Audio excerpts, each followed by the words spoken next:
Let's find out what happened to Passepartout. Welcome to Literary Sound, your audiobook channel. You are listening to Around the World in 80 Days by Jules Verne, published in 1872. Sit back, close your eyes, and embark with me on this literary journey. Chapter 22, in which Passepartout finds out that, even at the Antipodes, it is convenient to have some money in one's pocket. The Carnatic, setting sail from Hong Kong at 6:30 on the 7th of November, directed her course at full steam towards Japan. She carried a large cargo and a well-filled cabin of passengers. 2 staterooms in the rear were, however, unoccupied, those which had been engaged by Phileas Fogg. The next day, a passenger with a half-stupefied eye, staggering gait, and disordered hair was seen to emerge from the second cabin and to totter to a seat on deck. It was Passepartout, and what had happened to him was as follows. Shortly after Fix left the opium den, 2 waiters had lifted the unconscious Passepartout and had carried him to the bed reserved for the smokers. 3 hours later, pursued even in his dreams by a fixed idea, the poor fellow awoke and struggled against the stupefying influence of the narcotic. The thought of a duty unfulfilled shook off his torpor, and he hurried from the abode of drunkenness. Staggering and holding himself up by keeping against the walls, falling down and creeping up again, and irresistibly impelled by a kind of instinct, he kept crying out, The Carnatic! The Carnatic! The steamer lay puffing alongside the quay, on the point of starting. Passepartout had but few steps to go, and, rushing upon the plank, he crossed it, and fell unconscious on the deck, just as the Carnatic was moving off. Several sailors, who were evidently accustomed to this sort of scene, carried the poor Frenchman down into the second cabin, and Passepartout did not wake until they were 150 miles away from China. Thus he found himself the next morning on the deck of the Carnatic, and eagerly inhaling the exhilarating sea breeze. The pure air sobered him. He began to collect his sense, which he found a difficult task, but at last he recalled the events of the evening before, Fix's revelation, and the opium house. It is evident, said he to himself, that I have been abominably drunk. What will Mr. Fogg say? At least I have not missed the steamer, which is the most important thing. Then, as Fix occurred to him, As for that rascal, I hope we are well rid of him, and that he has not dared, as he proposed, to follow us on board the Carnatic. A detective on the track of Mr. Fogg, accused of robbing the Bank of England. Sure, Mr. Fogg is no more a robber than I am a murderer. Should he divulge Fix's real errand to his master?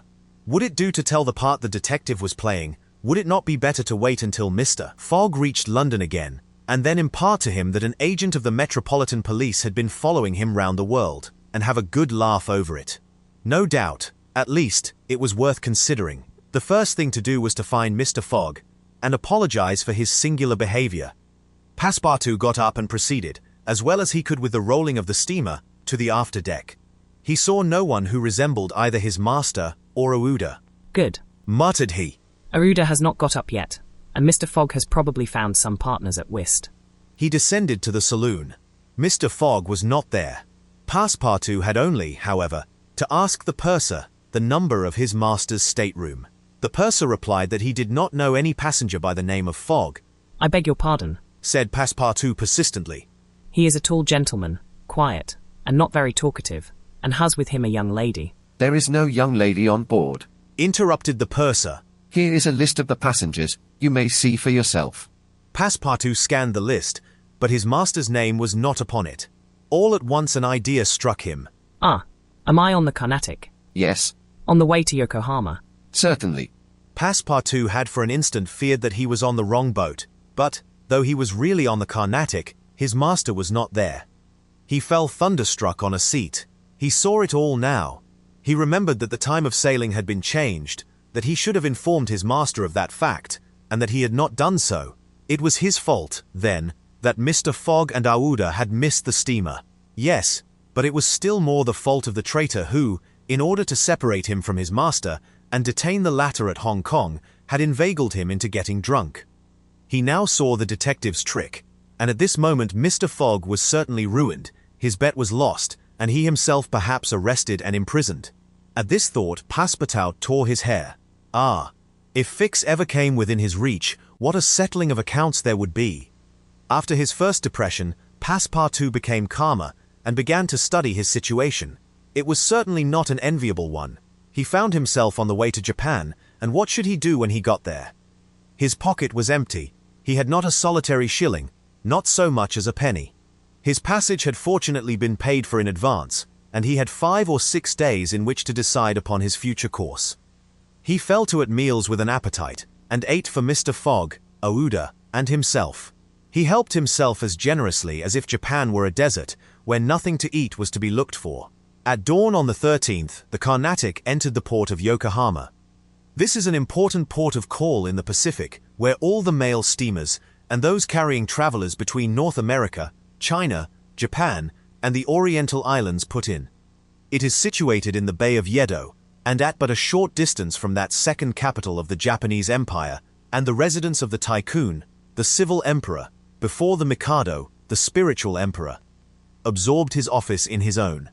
The Carnatic anchored at the quay near the custom house, in the midst of a crowd of ships bearing the flags of all nations. Passepartout went timidly ashore on this so curious territory of the sons of the Sunday. He had nothing better to do than, taking chance for his guide, to wander aimlessly through the streets of Yokohama. He found himself at first in a thoroughly European quarter, the houses having low fronts, and being adorned with verandas, beneath which he caught glimpses of neat peristyles. This quarter occupied, with its streets, squares, docks, and warehouses, all the space between the promontory of the treaty and the river. Here, as at Hong Kong and Calcutta, were mixed crowds of all races, Americans and English, Chinamen and Dutchmen, mostly merchants ready to buy or sell anything. The Frenchman felt himself as much alone among them as if he had dropped down in the midst of Hottentots. He had, at least, one resource, to call on the French and English consuls at Yokohama for assistance. But he shrank from telling the story of his adventures, intimately connected as it was with that of his master, and, before doing so, he determined to exhaust all other means of aid. As chance did not favor him in the European quarter, he penetrated that inhabited by the native Japanese, determined, if necessary, to push on to Yedo. The Japanese quarter of Yokohama is called Benten, after the goddess of the sea, who is worshipped on the islands roundabout. There, Passepartout beheld beautiful fir and cedar groves, sacred gates of a singular architecture, bridges half hid in the midst of bamboos and reeds, temples shaded by immense cedar trees, holy retreats, where were sheltered Buddhist priests and sectaries of Confucius, and interminable streets, where a perfect harvest of rose-tinted and red-cheeked children, who looked as if they had been cut out of Japanese screens, and who were playing in the midst of short-legged poodles and yellowish cats, might have been gathered. The streets were crowded with people. Priests were passing in processions, beating their dreary tambourines, police and custom house officers with pointed hats encrusted with lac, and carrying 2 sabers hung to their waists, soldiers, clad in blue cotton with white stripes, and bearing guns. The Mikado's guards, enveloped in silken doubles, hauberks and coats of mail, and numbers of military folk of all ranks, for the military profession is as much respected in Japan as it is despised in China, went hither and thither in groups and pairs. Passepartout saw, too, begging friars, long-robed pilgrims, and simple civilians, with their warped and jet-black hair, big heads, long busts, slender legs, short stature, and complexions varying from copper color to a dead white, but never yellow, like the Chinese, from whom the Japanese widely differ.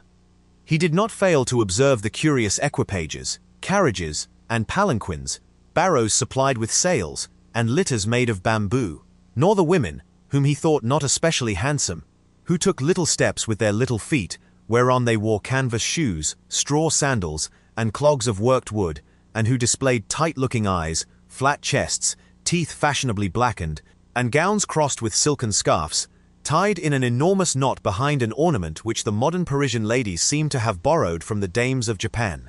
Passepartout wandered for several hours in the midst of this motley crowd, looking in at the windows of the rich and curious shops, the jewelry establishments glittering with quaint Japanese ornaments, the restaurants decked with streamers and banners, the tea houses, where the odorous beverage was being drunk with sake, a liquor concocted from the fermentation of rice, and the comfortable smoking houses, where they were puffing, not opium, which is almost unknown in Japan, but a very fine, stringy tobacco. He went on, till he found himself in the fields, in the midst of vast rice plantations. There he saw dazzling camellias expanding themselves, with flowers which were giving forth their last colors and perfumes, not on bushes, but on trees, and within bamboo enclosures, cherry, plum, and apple trees, which the Japanese cultivate rather for their blossoms than their fruit, and which queerly fashioned, grinning scarecrows protected from the sparrows, pigeons, ravens, and other voracious birds. On the branches of the cedars were perched large eagles. Amid the foliage of the weeping willows were herons, solemnly standing on one leg, and on every hand were crows, ducks, hawks, wild birds, and a multitude of cranes, which the Japanese consider sacred, and which to their minds symbolize long life and prosperity.